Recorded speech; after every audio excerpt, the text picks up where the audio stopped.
Hai, apa kabar? Ketemu lagi. Bagaimana kabarnya? Kita bertemu di media ini, ya. Puji Tuhan, kita diberikan kesempatan untuk bertemu. Saya yakin kalian diberikan Tuhan dengan luar biasa. Sehat, tetap di rumah saja, ya.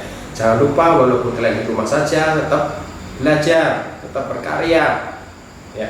Tetap cuci tangan, ya, tetap makan makanan yang sehat, olahraga, membantu orang tua. Nah, hari ini Pak Lia akan ngajak kalian belajar untuk membuat video. Ya, membuat video kali ini Pak Lia tidak akan mengajak kalian dengan kamera seperti ini, kamera SLR.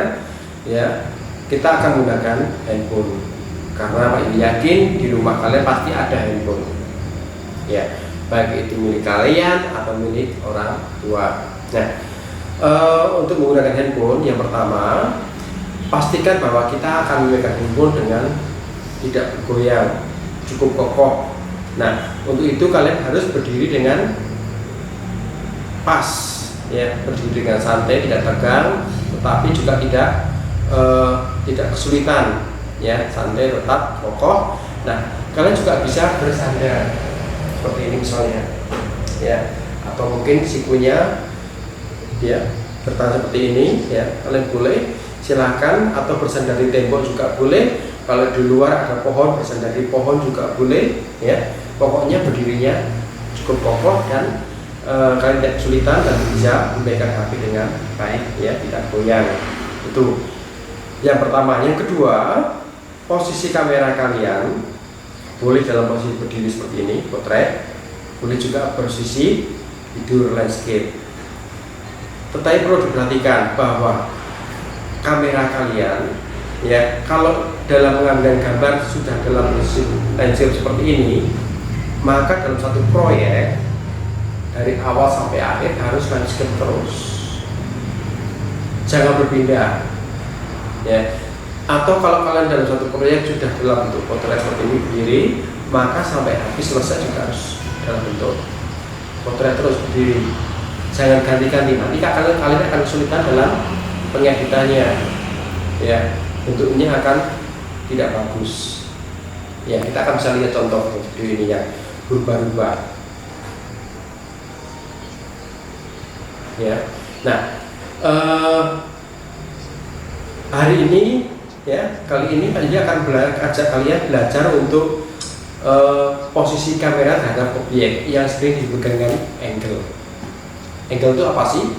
Kita lihat.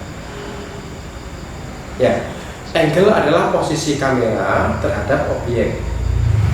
Ya, kalau kita punya objek, misalnya ini boneka ini, ya, boneka ini adalah objek, ini kameranya. Posisi kamera saya di mana? Lurus, ini di bawahnya, di atas, atau lebih kayak gini. Ini angle. Ya, ada bermacam-macam angle. Yang pertama adalah angle level. Nah, kita lihat. Angle level itu kayak apa sih? Ya, angle level itu posisi kamera sejajar dengan objeknya, atau kalau orang boleh dikatakan sejajar dengan mata objeknya, seperti ini misalnya. Nah, kalau objeknya tinggi, maka kamera juga harus tinggi. Kalau objeknya misalnya duduk, ya, sedang posisi lesian di halaman, duduk, maka kalian juga ikut harus kameranya di bawah, ya, kalian perlu jongkok. Nah, kalau objeknya tiduran, maka kalian juga harus ke bawah lagi. Jadi jangan heran kalau ada orang melihat orang mengambil gambar sampai tiduran juga, ya. Jadi ikuti sejajar dengan objeknya, ya. Itu yang pertama. Yang kedua adalah high angle. High angle itu adalah kamera lebih tinggi dari objeknya. Nah, kalau kamera lebih tinggi dari objeknya, kita akan bisa melihat detail sekitarnya. Itu tujuannya sebetulnya, ya. Tetapi posisi ini sangat tidak disarankan untuk sebuah wawancara. Kan kalian akan wawancara, sangat tidak disarankan karena nanti kesannya akan mengecilkan, merendahkan. Ya, tapi kalau kita akan wawancara, gunakan angle yang berikutnya, yaitu low angle, agak sedikit ke bawah. Nah, ini akan memberikan kesan megah. Kita lihat, kesannya akan megah, besar. Ya, nah, kalau kalian wawancara dengan bapak ibu guru, dengan kepala sekolah atau siapa, suster yang lain, gunakan kamera low angle ini, ya, sehingga akan kelihatan megah, berwibawa. Ya, nah, itu yang pertama tadi eye level sejajar, yang kedua adalah high angle, lebih tinggi, kemudian low angle ini. Nah, ada yang lain sebetulnya, adalah posisi bird eyes, ya, angle bird eyes. Jadi seperti mata burung, kameranya di atas. Ini akan melihat detail keseluruhan lokasinya. Kalau kalian pernah melihat gambar dari drone seperti itu. Ya. Nah, yang terakhir adalah angle mata katak, frog eyes. Ini kameranya akan berada di lantai. Jadi katakan di lantai bawah, di lantai, di tanah, sehingga akan kelihatan objeknya besar sekali. Ya. Nah, kita akan bisa melihat contoh-contohnya di atas, ya. Nah, itu beberapa angle, ya. Yang pertama tadi eye level, ya. Yang kedua adalah high angle, low angle, bird eyes, dan frog eyes. Nah, dari ini semuanya silahkan kalian bisa mengambil gambar-gambar sebanyak mungkin, ya. Bisa dalam bentuk foto untuk latihan, juga dalam bentuk video. Nah, silahkan kalau kalian wawancara dan gambar dengan posisi bagus. Yang sangat juga perlu diperhatikan selain angle ini adalah yang pertama pencahayaan. Wajah orang yang diwawancarai atau mungkin objek yang kita butuhkan harus kelihatan cukup bagus. Ya. Ada istilah backlight. Backlight itu di belakang objek terlalu terang sehingga wajahnya akan gelap. Ya. Untuk kasus-kasus tertentu, untuk seni mungkin ada yang dibuat seperti itu, tapi kalau sebuah wawancara yang normal kita nggak akan melakukan itu. Jadi wajahnya akan kelihatan gelap, belakangnya jelas. Itu backlight.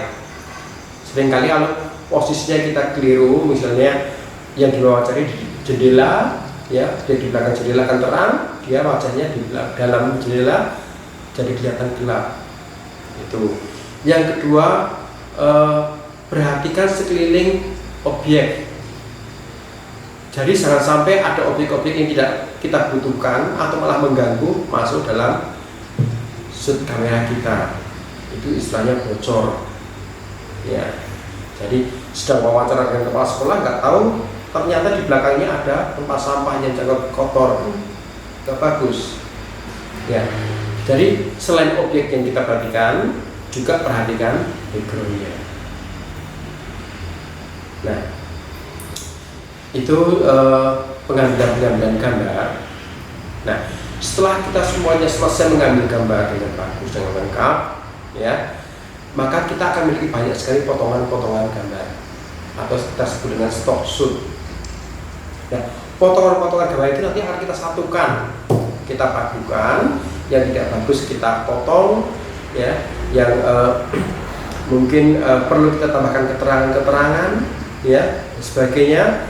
Nah, itu namanya editing. Untuk mengedit gambar-gambar ini kita akan membutuhkan aplikasi.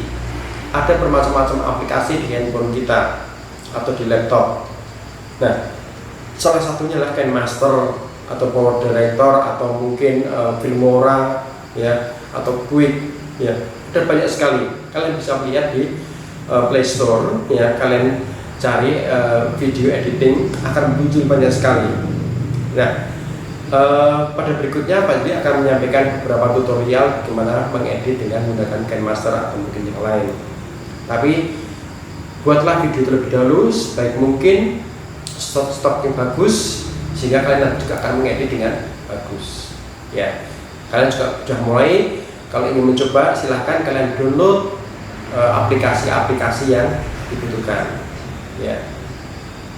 Selamat belajar, ya, selamat mencoba, dan jangan lupa teruslah berkarya dengan sungguh-sungguh, dengan serius, sehingga karya kalian bisa mengalahkan virus corona. Karena dengan karya-karya itu menunjukkan bahwa kita tidak menyerah dengan situasi yang sekarang yang ada. Terus berjuang. Salam di rumah saja. Tuhan Yesus memberkati.